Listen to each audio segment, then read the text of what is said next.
I had this conversation with someone where they said, yeah, I don't really watch movies, I just think I could be doing something better with my time. And while I could understand where she was coming from, me personally, I'm an avid movie watcher. Like, I love going to the cinema, I adore the feeling I get after I watch a movie that inspires me or makes me feel something or just makes me think deeper about a certain topic.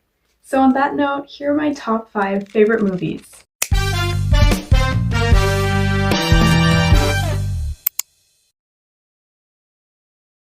The movies I decided to talk about today were honestly quite hard for me to decide on just because I'm a very indecisive person and I kind of find a new favorite movie every other day, so don't take this too seriously. Also, just for your information, if I keep looking down, it's because I have notes that I made in my journal about the movies that I want to talk about, so yeah, don't get confused why I'm not looking at you the whole time. And if you're planning on watching any of the movies that I'm listing in this video, just know that I probably will include spoilers, so maybe just watch them and then come back to this and then we can talk about it together.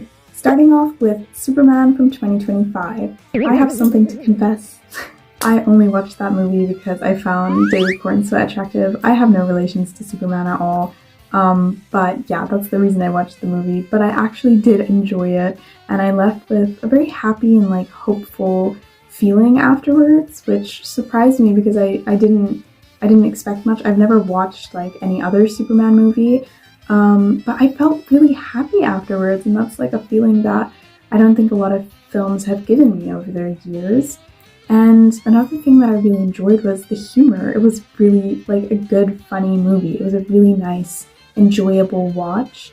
I feel like some superhero movies can be a little cheesy and the humor can fall flat sometimes, but it was I was really enjoying myself. I laughed out loud in some scenes and the comedic timing was really great, so they did some good work there. Dog. The dog, loser! You took the dog!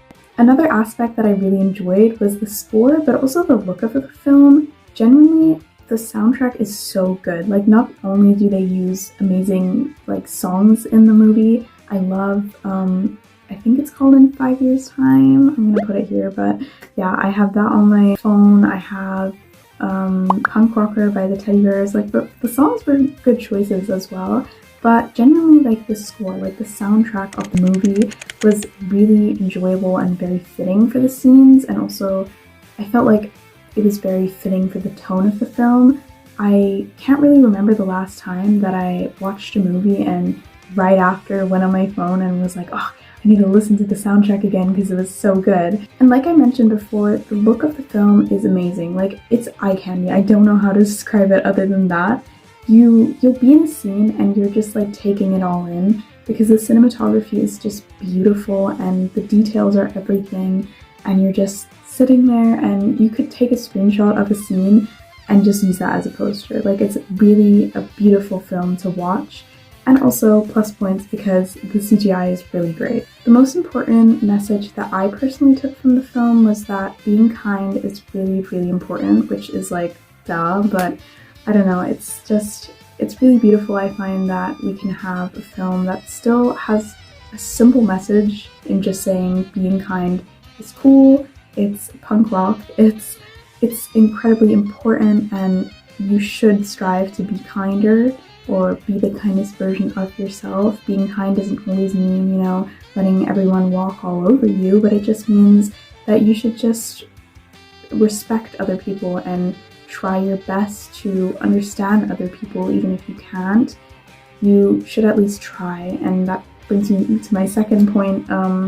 My other message that I took from the film was definitely that you decide who you are. There's a scene where Clark's dad is telling him, your actions, Clark, that's who you are. And it's true. I mean, you have whatever opinion you have, but at the end of the day, what matters is what you do with that.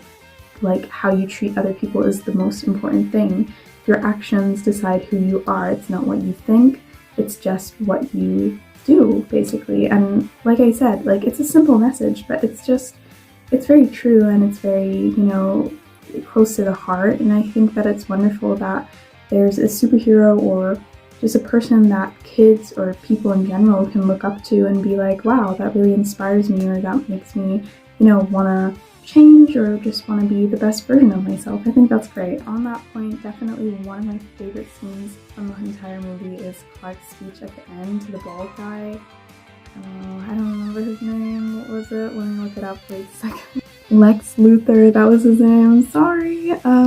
Yeah, his speech to Lex Luthor, he speaks about what makes him human, because throughout the entire movie, people have been not making fun, but honestly just putting him down for being a so-called alien. Well, I guess factually he is, because he's from a different planet, but he's saying all these things that makes him human. And one of those big things is, empathy.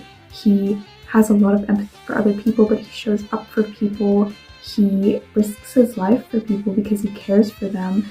And instead of using his powers for something evil or something malicious, he just tries to help others because that's what he truly cares about. And I think that's just such a beautiful message that others can look up to, and that scene is just very emotional and just very from the core. Like, you can really feel that there's a lot of emotion behind it, and that it's also just very true what he's saying.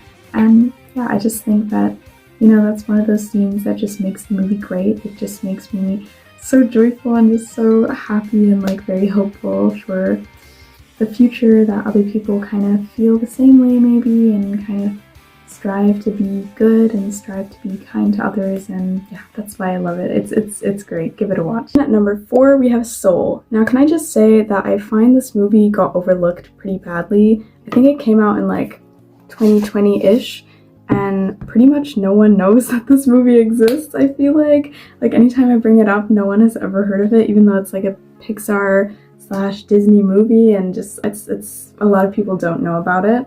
But this movie means so much to me. Like, I've watched it a few times now already, and it always hits the spot. Like, it's always a movie that I come back to when life feels a little too overwhelming or just mundane, and I just kind of watch it and I feel very grateful for my life and just like life in general. And I actually even made a sketchbook page to this movie. Let me just look for it right here, because that's how much I liked it when I watched it, with like some quotes inside. The movie itself is kind of about like mindfulness and just being grateful for your life, but also just finding beauty in routine, I'd say. It follows Joe Gardner, the main character, he's a jazz musician, and he kind of feels like purpose is lacking in his life, or like that he's not really fulfilling his purpose. Because at one point in the movie he also says, like, that jazz is his spark, like that's what he burns to do, that's kind of his purpose in life. And throughout the movie he kind of realizes that's actually not the purpose of his life.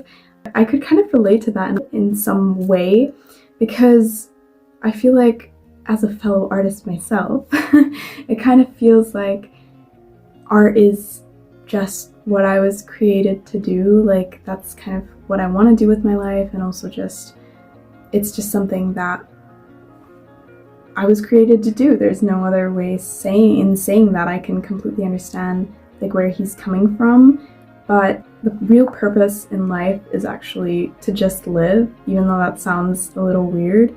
Joe Gardner is someone that I feel like I could relate to a lot, just because he, is, I think, in between jobs at the beginning of the movie, but he's still chasing like that job that makes him feel alive, which is, in his case, playing for Dorothea Williams at a jazz club.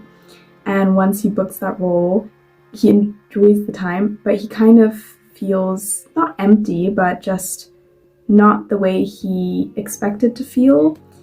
And it's because he thought by booking that role that his purpose would be fulfilled, that he would feel successful, he would feel fulfilled, but he just didn't. And Dorothea Williams turns to him and she brings up this metaphor about this fish.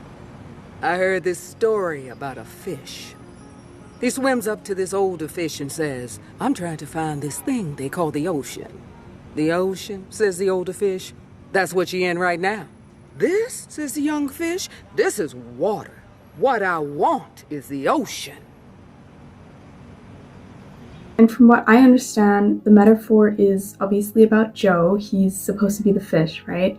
And he's looking for the ocean, which is the thing that makes him feel alive, his purpose, and just that feeling of being fulfilled. But what he doesn't realize is that he's already in it, and he just thinks that he's in water, like that he's living a mundane life that is not special. But what he doesn't realize is he's actually already, like I said, in the ocean. He's already living his dream. He's already fulfilled. He's already alive. He just doesn't see that yet.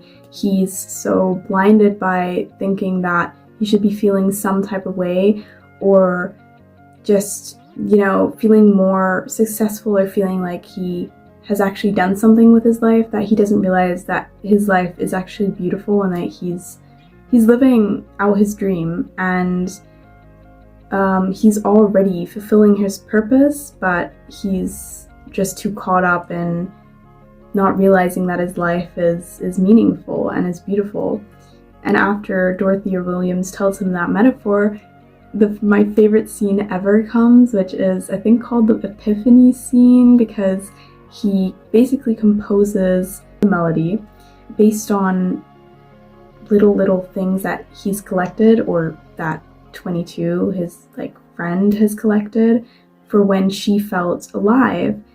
And he realizes that all these little things that he took for granted, or just didn't even really appreciate at the time, all of these things are actually the things that are meaningful in his life and that are beautiful and just make him feel alive. All of these moments that were collected were when he felt alive, or most alive, and just happy, or just there and present, and he hasn't been realizing that until now. So I guess the message I took from the film was basically that life is meant to be lived, and even though there are a lot of people in this world that are working towards a dream, I think everyone kind of is, maybe in their own way. I know I am. You shouldn't get caught up in seeing that dream as the destination, or that dream, once you achieve whatever you want to achieve, that is going to fulfill you. You should already be fulfilled. You should already be happy. And it's beautiful to work towards a dream, but don't get caught up in it. You should still appreciate your life. You should still live your life, because the purpose of life is living. You should just enjoy your life. And it's a beautiful thing to work towards a dream, but don't forget that routine and even the mundane parts of life is what makes life special. Number 3, I have Everything Everywhere All at Once. Now, can I just say that this movie might not be for everyone, and that's okay. But when I saw it, I was genuinely blown away. I don't think I've ever seen anything quite like it, which is what I love about it. It's quite bizarre in the way that it's written, but also the way that the story unfolds, but also the way that it looks. I think that the look of the movie is very unique and kind of all over the place, which is what I love. The cinematography and the score is just beautiful. And one thing that I love the most about the look is definitely the costumes, but also the makeup, specifically of Jojo Tubaki, played by Stephanie Sue. It's something, I can't explain it other than it's something I've never seen before. It's so incredibly interesting. It makes you want to stop the movie and then just look at a frame and be like, whoa, what's even going on here? It's also a movie where a lot is kind of going on at the same time. I mean, it's literally called Everything Everywhere All at Once. But what I mean with that is that the movie also deals with a lot of different topics all at once. It's about love, it's about relationships, it's about mourning missed opportunities and mourning the life you could have had, or just thinking about what your life could have been if you would have chosen a different path. And I think that's something that a lot of people can relate to, which is why I really, really adore this movie, because I feel like it has something for everyone. The main conclusion that I took from the film was that perspective on your life is pretty much everything. Jojo Tabaki learns from experiencing everything that nothing actually matters at the end of the day. But she kind of sees this more as negative because she thinks if nothing matters, then why should she even exist? But her mother teaches her that if nothing matters, then they can just exist. They can just be themselves and not worry about what they should be doing with their lives, who they should be, who they're letting down, because at the end of the day, it doesn't matter. Nothing matters. Like, they can just be whoever they want to be and just live. And another important thing that I learned was that we get very caught up in the could-haves of life. If we're not living a life that we feel we should, we kind of get focused on what we could have done to change that fact. But at the end of the day, we kind of forget that where we are is exactly where we're meant to be. So there's no point in getting hung up on expectations, what others either tell us to do or what we tell ourselves to do, what we should be doing with our life. You should just live. Coming in at number 2, we have Ratatouille, aka the most underrated Disney movie in my books, okay? I don't care what anyone else says. I just think that it's genuinely a masterpiece and it's overlooked, but that's my opinion. I think I've watched this movie maybe over 100 times, definitely over 100 times, because I watched it so many times with my parents in my childhood, but also when I got older, I kept watching it. It's like one of those movies that just gives me like a very warm and comfortable, fuzzy feeling inside, and it's like something that I can always come back to. I can quote so much of the dialogue from the film, it's actually insane, and I know what happens, but it's like, I don't know, I can just keep watching it without getting bored. One thing that I really love about the film is the character design, but also the voice actors. Like, I think that it's just very, very unique and just very fitting. Like, I feel like sometimes there's a lack in unique voices in animated films today. Sometimes, I'm sorry, but like if you look at Anton Ego or the little one, I don't know what his name is, their voices are just very distinct and very fitting to the character, and that's something that I don't always find in a lot of animated movies that are made today. It also helps that the movie is literally about food. I just, if you know me, I love food, okay? So there is no way that I'm not gonna love this movie. If you're a big foodie, you'll probably love this movie too, just for the art of the food. It looks delicious. I get hungry every time I watch it, and it's also just very like funny. The dialogue is great and the comedy really lands, and it's also very like inspirational in a way. For a movie that's made for kids, it's interesting how it's very entertaining for adults as well, and I think that's great. And it just has a very inspiring message saying that you should follow your dreams and you should go work towards your goals, and it doesn't matter where you come from. And that's a great message to give out to kids and just anyone out there. One of my favorite quotes, "Anyone can cook, but only the fearless can be great," kind of means for me that you should really go after what feeds your soul and just what makes you really excited to wake up to. And it doesn't really matter where you come from, or it shouldn't matter where you come from, because everyone is talented at something and they should kind of try and pursue whatever makes them excited. And even though I find it a little funny to say that a children's movie inspires me, I still, like, it doesn't take away from the fact that it's true. Genuinely, I find Remy as a character so inspiring. He's literally a rat and he got a restaurant. Like, why can't I achieve my dreams, you know? But yeah, no, genuinely, there's this one part in the film where Remy turns to his dad and he's like, I want to create things. Like, I want to add something to this world.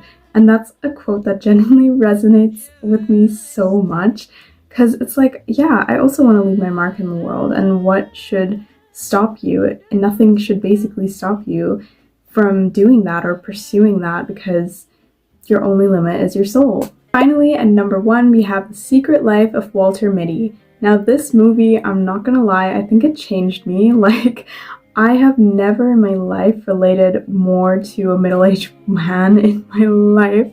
I never thought that I would find a character like that relatable, but I do.